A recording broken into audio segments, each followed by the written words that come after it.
मुख्यमंत्री देवेंद्र फडणवीस यांच्या हस्ते शेवाळेवाडी गावच्या स्वतंत्र पाणीपुरवठा योजनेचे भूमिपूजन पार पडले।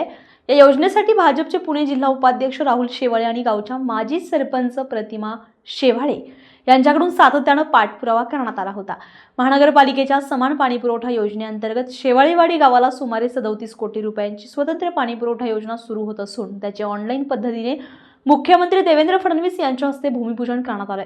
त्याचबरोबर मुख्यमंत्री देवेंद्र फडणवीस यांच्या हस्ते पुणे महानगरपालिकेच्या विकास कामांचं लोकार्पण, भूमिपूजन आणि उद्घाटन देखील करण्यात आले। महापालिकेमध्ये समाविष्ट करण्यात आलेल्या शेवाळेवाडी गावाला बंद नळाने पाणीपुरवठा करण्यासंदर्भात भाजपचे जिल्हा सरचिटणीस आणि गावचे माजी उपसरपंच राहुल शेवाळे यांनी थेट मुख्यमंत्री देवेंद्र फडणवीस यांची भेट घेतली होती। त्यावेळी मुख्यमंत्री यांनी गावच्या पाणी प्रश्नाबाबत विशेष दखल घेऊन महापालिका आयुक्तांना कार्यवाही करण्याची सूचना केलेली होती।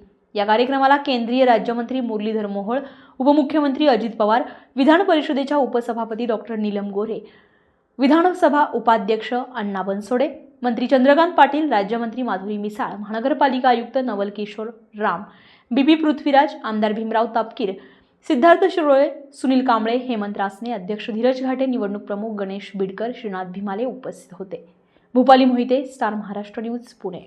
नवनवीन घडामोडी पाहण्यासाठी स्टार महाराष्ट्र न्यूजला सबस्क्राइब करा आणि ताज्या बातम्यांचे अपडेट मिळवण्यासाठी बेल आयकॉनला प्रेस करा आणि परिपूर्ण बातमीबरोबर रहा, इतरांपेक्षा एक पाऊल पुढे।